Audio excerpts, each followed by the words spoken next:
My dear friends, we are now on the 33rd Sunday in Ordinary Time. In today's Gospel, Jesus told another parable which has been taken as a call to all of us to use our God-given talents, abilities, and skills in God's service.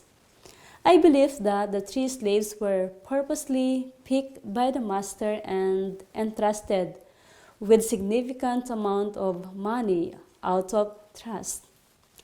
This implicates that God constantly provides us with all we need to carry out the mission He has given us.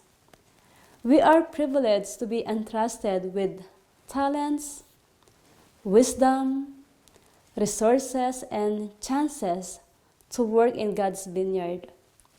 But how do we go about it? What is the consequence of following Jesus? To be fruitful, we need to be enthusiastic, courageous to take risks for the cause of God's kingdom. In the continuation of the gospel, the first 2 servants put the values into circulation and earn a big return while the owner is gone. The third, terrified, digs and buried the money into the ground.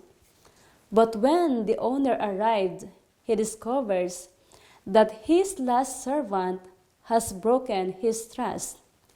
He has been given the chance of a lifetime to demonstrate his loyalty and skill, and now he has thrown it all away. He demonstrated that he was not truly engaged in his Lord's life and activity by merely burying them rather than putting them into circulation. This is where the violation of trust occurs. The underlying message of this parable is be faithful, trustworthy servants of God, regardless of how huge or small our accomplishments appear. Our gospel taught us to be a good stewards of our time, resources, and abilities, as well as to be a channel of God's grace and mercy. So, my dear friends, let us examine ourselves. Do we accept God's gifts of grace as talents and care only for our own? To quote Saint Dominic de Guzman said, we must sow the seed, not hoard it.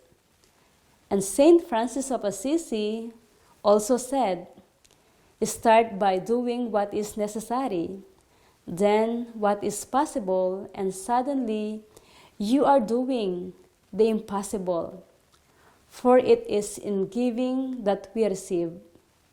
Remember that when you leave this earth, you cannot take with you nothing, that you have received only what you have given. Amen.